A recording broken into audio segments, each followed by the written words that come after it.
Hi, and welcome to Itsy Bitsy Book Bits. Today I'm reading to you from Secrets of the Sorcery War by Elise Carlson.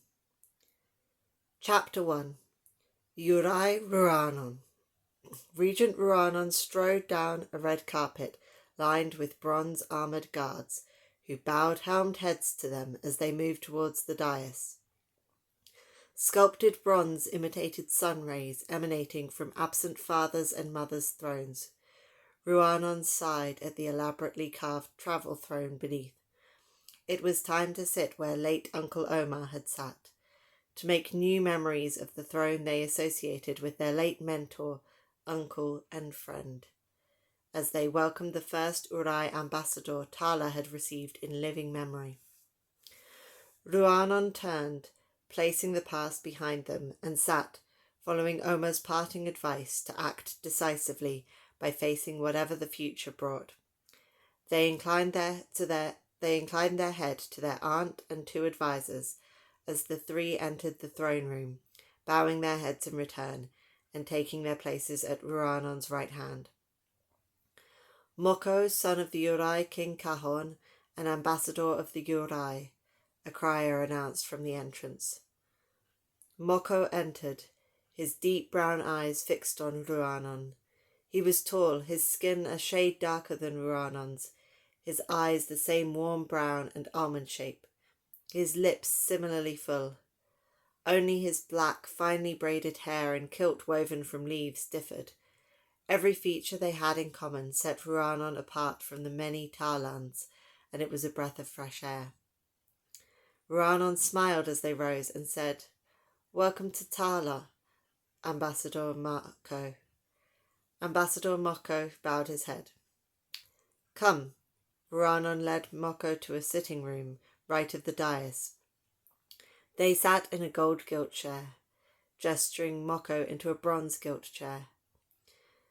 Moko frowned, then sat.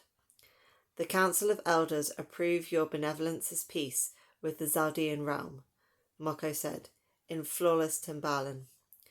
"They have observed your legal reforms in the realm and Tarlan labour compensating for shortages in the absence of the Zaldean army." Ruarnon tried not to grimace. The Zaldean army's absence made it possible to occupy the Zaldean realm, and Ruarnon's army dispatching the damars overrunning the realm made many Zaldeans grateful to be occupied. But the missing army, its commander Ruarnon's uncle, Ruarnon's parents, and companions Pamaran all appeared to lie in the hands of the damars' creator, Nartzeer. And companion Noma's western expedition had just reported an eyewitness account of men casting magical fires on the shores of Nartzeer's lands, obliterating an entire forest. It was the second claim that Nartzeer's people could wield magic. If so, Ruarnon had no idea how to counter Nartzeer to recover their captured family members and Linaris's father. "I'm sorry," they replied. "My parents are also missing, and your mention of the army reminded me of an additional obstacle to their recovery." Moko fidgeted with a ring on his thumb. "I am not sure I would be here today were it your father sitting on the throne. We know of his involvement in the rebellion that gained Tarlah's independence and in the sea wars. To you, he may be the warrior Tarlah needed to defend itself, but our Council of Elders didn't trust his reliance on might. They suspect he would have executed the Zaldean governors. But you let them live. You let them keep their positions. You have taken risks with your own safety to ensure the Zaldeans work with you in maintaining peace between Tarlah and the Zaldean realm." "Only while their army is still missing," Ruarnon replied. "Governor Cyan herself told me all bets would be off then, but I was pleasantly surprised to secure the Zaldean realm for so long. The Council of Elders believe you have done so in a way that parallels how our Urai tribes and elders have worked together for the good of all Urai. You have earned my father's respect and caught the Council's attention. That is why father has sent me, with the Council's blessing, to invite you to Aresia, our capital at the heart of the jungle." Ruarnon's mouth dropped open. Their actions had prompted the Council of Elders to end the unspoken agreement by sending an Urai ambassador to Tarlah city. How many times had they listened to Mother play her Urai flute and dreamed of meeting the people her side of the family was descended from? People rumoured to have the greatest knowledge of this continent's plants and native animals, and to have medicinal knowledge well beyond Tarlah's. This wasn't just a childhood dream, it was a chance to advance Tarlan knowledge of healing and secure access to Urai remedies. It could even create a new alliance, one that may aid Tarlah's defence in the future, if Ruarnon presented to and negotiated well enough with the Council of Elders. Ruarnon's face split into a broad smile. I would be honoured to accept their invitation. They hesitated. Before they visited the Zaldean palace for the first time, Companion Tor, their former tutor and father's best friend, had schooled them in Zaldean etiquette. But when it came to the Urai, they were ignorant of far more than etiquette, ignorant enough to cause a diplomatic incident. They suspected the Urai knew exactly why the unspoken agreement had come about, making it taboo for Tarlans to enter the jungle, whereas Tarlan history Ruarnon had studied always danced around it. But they knew the Urai hadn't fought in the wars between Tarlah and the Zaldean realm. They suspected that would be part of the answer. Your people never fought in the wars? Ruarnon asked. Under our laws, disputes unresolved by other means can be resolved by duelling, but duelling to the death is forbidden, and killing is reserved for slaughtering animals for food. Ruarnon frowned. The Zaldeans keep invading us, and Northlanders pay them tribute. Surely the Zaldeans attacked your people too. How did you defend yourselves? Moko's eyes widened. You don't know? Our records include fanciful tales of travel through the jungle and imply that the unspoken agreement involved our ancestors committing some great wrong and that your people have an aversion to fighting. That is all. Moko rubbed his clean-shaven chin. Perhaps shame is stilled the historian's hand. There was a great wrong, and the wars were the ultimate cause. With the end of the wars and the arrival of the damars, my father believes it is time to end our seclusion, but the Council of Elders are not so sure.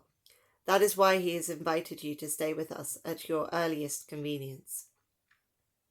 At the edge of Ruarnon's gaze, Advisor Monin's silver brows furrowed at the implication he would have little time to prepare Ruarnon for this visit, but Companion Tor and Aunt Telena's blue eyes shone with anticipation. We would be delighted to visit you next week, Ruarnon told Moko. A week later, Ruarnon's best friend, Linaris, approached them in Tarlah Castle's main courtyard.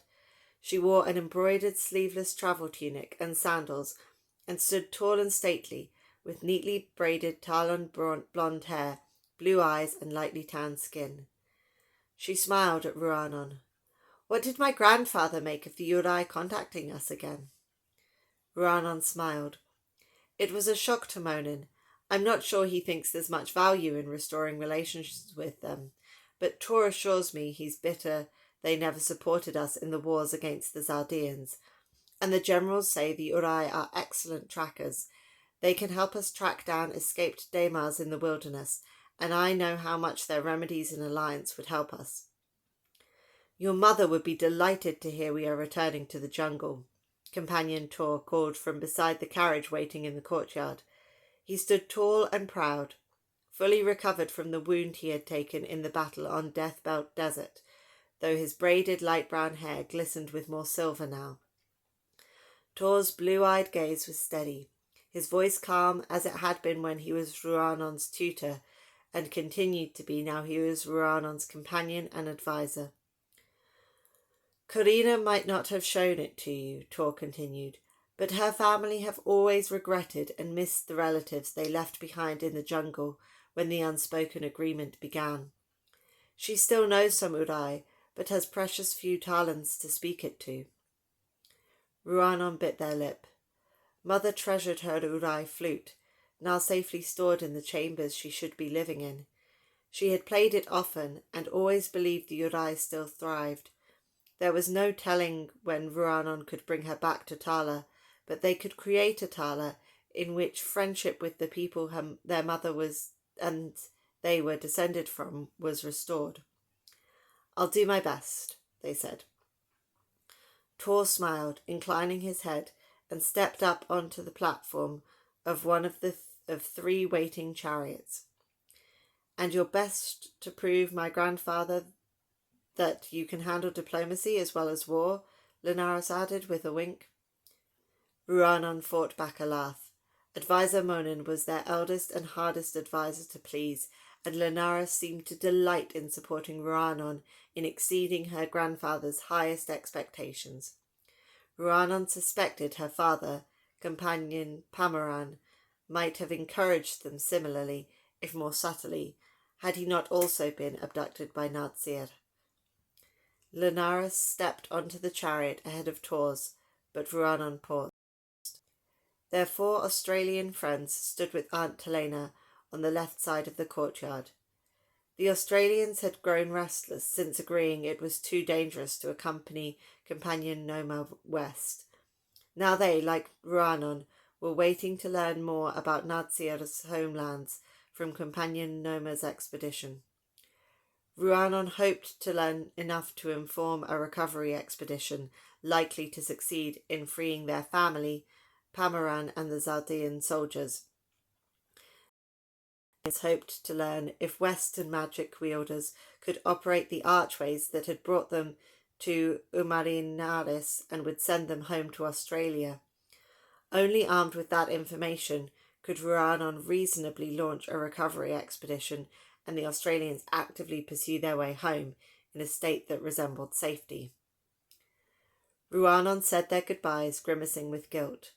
A visit to the Urai would be a great distraction for the 4 Australians, but Advisor Monin was adamant that a diplomatic mission to restore a bond that had been broken generations ago was not appropriate for foreigners from another world, who spoke their minds too freely. Ruarnon privately agreed, but they would miss their friends. They stepped onto their chariot beside their driver, nodding to Captain Arleith in the lead chariot to depart. The chariots rolled through the castle gates into the usual bustle and hum of conversation in Tarlah city. Golden or dark-haired Tarlans on foot stepped aside, children saluted, and Ruarnon returned the double-armed salute. Tarlah stands, and the Zaldean realm stands.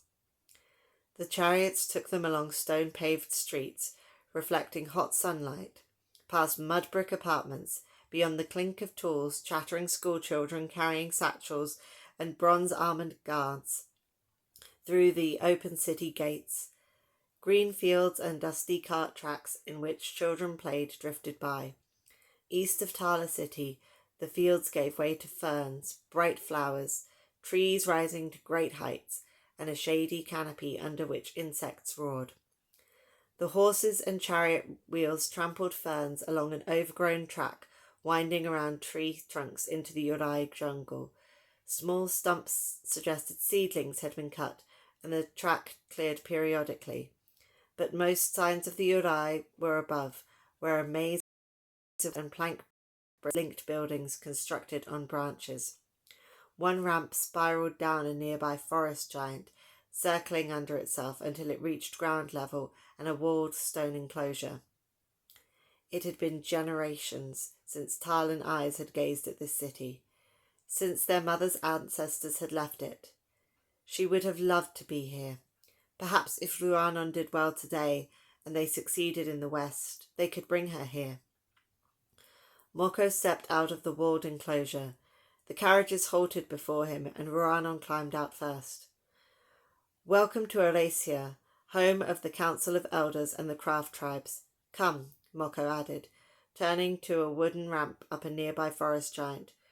Ruarnon followed, keeping a cautious hand on the rope railing as they spiraled higher and higher above the leafy forest floor. At the end of the ramp, a plank and rope bridge spanned between trees. Bridges and ramps spread in all directions, linking small wooden buildings built against the trunks of forest giants. Urai moved along the ramps, most with dark skin, but the shade varied, as did their hair and eye colour. Ruarnon blinked.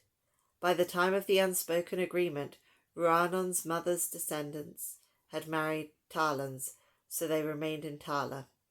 Apparently, some Tarlans had married Urai and remained in the jungle, severing ties with their people. What had divided families so? Ruarnon stepped onto the bridge. Air shifted around them as it swayed in the breeze, and their heart missed a beat. Moko strode across confidently, and Linaris followed him with a contented smile, so Ruarnon tried to keep pace with her, keeping one hand on the rope railing on their left. People on bridges nearby eyed them curiously, a group of children pointing and waving. Ruarnon inclined their head at the children, who smiled and waved more enthusiastically. A man waited at the far end. He wore a fine gold circlet of floral-cut gemstones and a linen kilt brightly dyed with swirling oranges and yellows. Moko introduced him as Carlson. "Welcome to our home," Carlson said, in confident Timbalan. "Please, come inside."